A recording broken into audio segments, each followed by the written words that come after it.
Dober dan. Povabljen sem bil za predstaviti izhodišča na posvetu in ne spomnim se, da bi že kdaj imel tako vlogo, čeprav sem na številnih posvetih že imel kakšno točko. Pa sem poskušal iti čez en tak integralen pregled tem, nekaj vidikov odprt, bolj vprašanja kot odgovore, kjer pa upam, da bomo čez posvet, pa tudi kasneje, dobili nek zagon, da te odgovore najdemo in predvsem, da jih vsi skupaj, ne le organizatorji tega dogodka, ampak tudi vsi udeleženci poskušamo skomunicirati do ravni odločevalcev. Danes je Slovenija seveda precej gozdnata država. Lahko bi rekli, da je dežela gozda. Slovenija je marsikaj, je tudi dežela vode, v nekih kognitivni percepciji je dežela gora, čeprav tam dejanske številke ne odražajo neke prostorske identitete. Približno, verjetno še malo manj kot 1% Slovenije je nad gozdno mejo.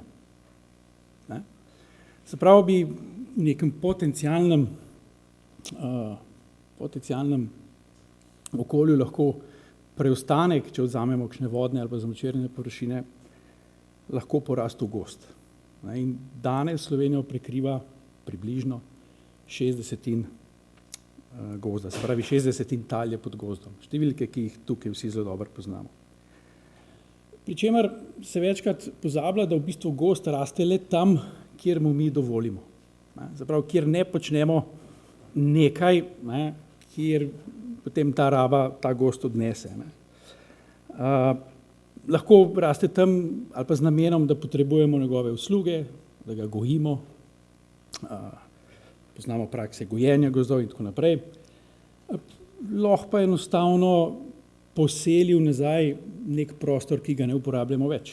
Skratka, se je vrnil tja, kjer je davno predni človek kultiviral pokrajino že bil. V bistvu je neraba tal znotraj tolerančnih pogojev, kjer gozd uspeva, tisti dejavnik, ki nam vrne gozd v pokrajino. Pa vemo, da ni bilo vedno tako. Približno 150 let nazaj je bila približno tretjina Slovenije pokrita z gozdom. In to je meni vedno, ko razlagamo strukturo pokrajine ali pa percepcijo pokrajine, tudi eno vodilo študentom, da ni nujno, da bo tako tudi v prihodnje. In na nek način imamo zelo težavo pri teh medgeneracijskih dojemanjih prostora družbe, dojemati spremembe v družbi, spremembe v prostoru. Nekako smo nagnjeni k temu, da ekstrapoliramo vzorce, vsaj v podzavesti. No, ampak današnji posvet bo seveda usmerjen v prihodnost slovenskih gozdov. In tudi, če pustimo neke neposredne posege v prostor za trenutek ob strani, lahko ugotovimo, da je naravna pokrajina, kakor jo je pač ostalo, pa seveda tudi kulturna pokrajina, ki je mnogo več in kjer je gozd absolutno sestavni del nje, danes pod zelo velikim stresom, da se v bistvu zelo hitro spreminja. Zdaj, geografi pokrajino interpretiramo kot rezultant naravnih sil, kulturno pokrajino kot rezultant naravnih in antropogenih sil, ki delujejo v nekem prostoru, v nekem času. In zdaj, če so te sile dovolj časa približno enake, se pravi, če se ne spreminjajo bistveno, se temu prilagodi jasno tudi pokrajina in imamo na nek način neko sozvočje funkcije in oblike. Ampak težava danes je ta, da se nam te sile zelo hitro spreminjajo. Seveda imamo v mislih podnebje. Drugačen podnebni vzorec, recimo v minulem poletju, je že nakazal, kako je obstoječa struktura pokrajine v resnici njemu neustrezna. Premikajo se pobočja, premikajo se gore, zginjajo naselja na grebenih, kjer stoletja, na Solčavskem se jih ni dotaknila nobena ujma.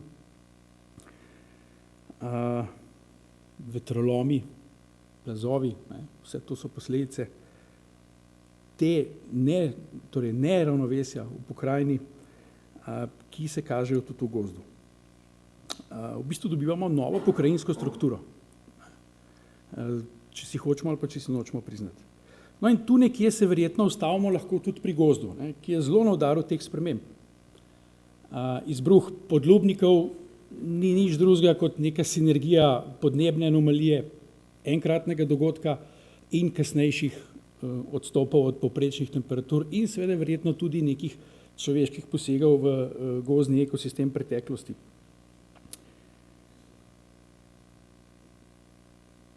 Jaz sem bil leta 2016 nekaj mesecev v Črni gori in smo se precej potikali polkrog in kadarkoli smo šli v gore, smo šli tudi čez gozdove.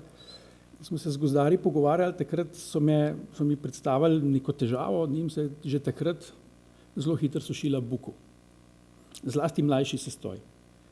In potem niso vedeli, kaj točno je razlog, so bile pa to kar velike površine prizadetosti. Sedaj je padel precej hitro sum na podnebne spremembe. Ko sem se vrnil, sem se pogovarjal z našimi gozdarji, takrat seveda je bila na višku ta interventna sečnja zaradi podlubnikov, sem rekel, smo vzeli v milijonih ton iz gozdov. In nekako je veljalo, čeprav smo pol izvedeli, da je stroka že vedela več, da nekako je pa vendarle bukev kraljica gozdov, ki še vedno kraljuje v dobri tretjini teh sestojev. Ni minil prav veliko časa, ko smo začeli v medijih brati študije o hiranju bukve, o tem, da je verjetno razlog ali pa vsaj dobršen del razloga v podnebnih spremembah. Tako da verjetno, ali pa, če je gozd kot naravna pokrajina Slovenije ali pa kulturna pokrajina Slovenije v rezultanti teh sil eden tistih elementov, ki nam privladuje, je verjetno to eden tistih ekosistemov, habitatov, pokrajinskih elementov, ki ga narava ali pa ki ga zunanje razmere danes najbolj spreminjajo. Glejte, že več kot 200 let so znane te ideje, ki so kasneje koncipirale evolucijo, da se narava vedno prilagaja abiotskim dejavnikom. To je Humboldt je hodil okrog pa ugotavljal, da v bistvu ni čisto vse spočeto od začetka, pa nespremenljivo, Darwin je to nadgradil. Je pa res, da mora imeti dovolj časa, rabi neki čas. In zdaj, zdi se, da so te spremembe podnebja, ne le v Sloveniji, v alpskem svetu širše zagotovo tudi, morda celo prehitre, da bi ta sistem lahko kolikor toliko spodobno še znotraj nosilnih sposobnosti se odgovarjal na te spremembe. 0,35 stopinje Celzija na 10 let se nam vse bolj dozdeva, potrdite ali pa zavrnite to tezo tekom razprave, da je morda celo prevelika stopnica za današnji gozdni ekosistem. Vročinski stresi, ujme, vetrolomi, že omenjeni, pretople jeseni in tako naprej, so zagotovo stresor, upajmo morda, da ne prevelik stresor za naše zeleno pokrivalo. In zdaj, znanost nam pravi, da v naslednjih desetletjih, vsaj v 3 desetletjih, ne bo nič bolje. Segrevali se bomo tako, verjetno, glede na naš odziv družbeni, ni enega indikatorja, da bi se segrevali počasneje. Se pravi, ne, da se bomo ustavili, pa bomo dali ekosistemom čas, da ujamejo to razliko, ampak ne, mi porivamo abiotske dejavnike naprej. Dostikrat, ko beremo kakšno gozdarsko literaturo pri komuniciranju, je opis starih drevesnih sestojev pravijo, le kaj bi to drevo lahko povedalo, če bi znalo govoriti. Pojdimo drugače, kaj bi mi danes povedali gozdu, če bi znali z njim komunicirati. Verjetno bi mu zelo radi rekli, malo še potrp, se bo kmalu boljše. Ampak ne bo. Po tem, kar pravi znanost, ne bo kmalu bolje. In težava je seveda večplastna. Gozd in gozdove zelo potrebujemo. Ne le zaradi ekosistemskih funkcij, poznamo njegove ekonomske, socialne funkcije, poznamo njegovo snovno, nesnovno vrednost. poznamo njegove pretekle, sedanje in seveda prihodnje funkcije. In bolj, ko bo vroče, bolj ga bomo potrebovali. In bolj bo on potreboval nas. Zdaj, ta prvi del zgodbe, ne, je v bistvu precej star civilizacijski vzorc. Ne. Alpe so bile refugi številnim alpskim ljudstvom, tudi Slovencem, da so se ohranili, da se je ohranila ta družbena diverziteta v prostoru. Tudi gozd je bil seveda refugi, že mnogo prej, pa gozdni rob, pa tako naprej, ne bomo šli zdaj v detajle. In v nekem delu prilagoditvenih ali pa adaptivnih procesov si lahko predstavljamo, da bomo ljudje v prihodnosti vse bolj ponovno iskali zavetje v gorah in tudi v gozdovih na nek način. Ne vsi naenkrat, ne povsod, a mnogi pa verjetno že. No in zdaj nujno potrebujemo nek konsens. Nek konsens,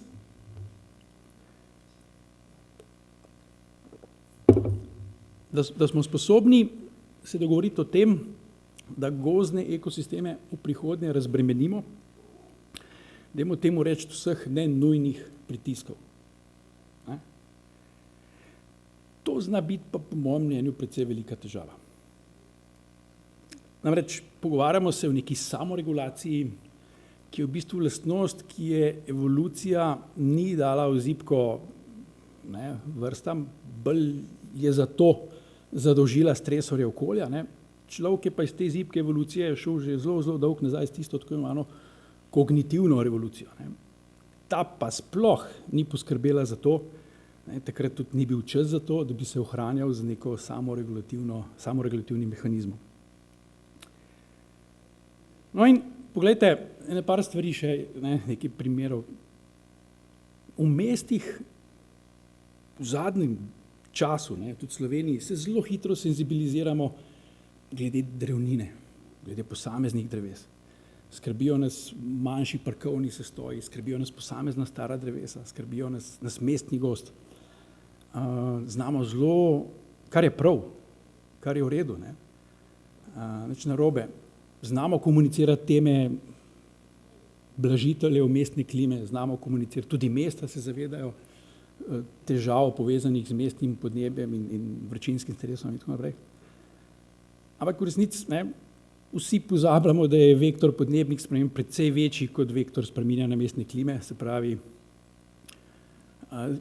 se v neki celotni zgodbi ukvarjamo z manjšim delom problema, celotna negativna stran zgodbe pa je seveda pregrevanje mest, ampak še enkrat, številna evropska mesta se ne pregreva zaradi tega, ker bi se hitro večala, ampak zato, ker se segreva podnebje posod okrog njih. In še več, mesta so glavni generator podnebnih sprememb, ukvarjajo se pa z mestno klimo. Zdaj, samo en nastavek, in poglejte, zdaj, če gremo nazaj k gozdu, če se iz mest postavimo v podeželje, je ta skrb za gozd, po mojem mnenju, že nekoliko zbledi. Ko smo se ukvarjali z umestitvami poslovnih con, obvoznic, raznih lokalno pomembnih idej, projektov, investicij, se postavi ponovadi nekje civilna iniciativa, ampak nek mainstream županov z nosilci razvoja, investitorji, branilci napredka, prej ali slej doseže svoj namen in v bistvu to tudi ni več tema. Sej po svoje razumljivo, teh gozda v Sloveniji ni tako zelo malo in se ni tako, saj ga bo še dovolj ostalo. Še večja pa je težava, če gremo na državno raven, ko širimo avtoceste, ko gradimo nove ceste, ko smo umeščali in sprejemali zakonodajo za tovarne a la Magna. Tam se pa zdi, da praktično gozd ni tema. Se pravi, že če ne bi imeli težav z vsemi stresorji, ki sem jih omenil, pa sem verjetno še kaj izpustil, to ne bi bila najboljša popotnica za odnos do gozdov v naslednjih desetletjih. Tako je pa to toliko večji problem. Se pravi, problem je ta, da vidimo drevesa, ne vidimo pa gozda. Problem je ta, da vidimo posamezne elemente sistema, ne vidimo pa celega sistema in to je pri naslavljanju obravnavanja gozda kot ekosistema, kot vsega že omenjenega, kar velika zadrega. In tukaj smo Slovenci zelo dobri s temi sektorskimi zgodbami in V bistvu večkrat pravijo, da nam manjka ministrstvo za medresorsko sodelovanje, ker vsak vidi samo svoj vrtiček. Kakšen bo torej gozd prihodnje?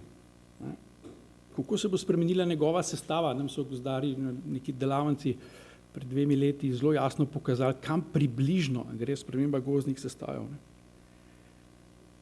Kaj to pomeni za vse gozdne funkcije v prihodnjih desetletjih? A bo Slovenija sploh še ostala dežela gozda? In zdaj, koliko nam bo gozd pomagal pri blaženju podnebnih sprememb, ker, kot smo rekli, verjetno se bo sam s sabo ukvarjal, da bo sploh našel neko ravnovesno stanje v okolju, ki se spreminja hitreje. Ne le, da ga ne bo mogel jeti, verjetno bo ta razmak čedalje večji, vsaj v naslednjih desetletjih, kot nam pravi znanost. In v bistvu je to kot eno presečno vprašanje, ali bo gozd bolnik ali bo zdravnik pokrajine čez 50 let.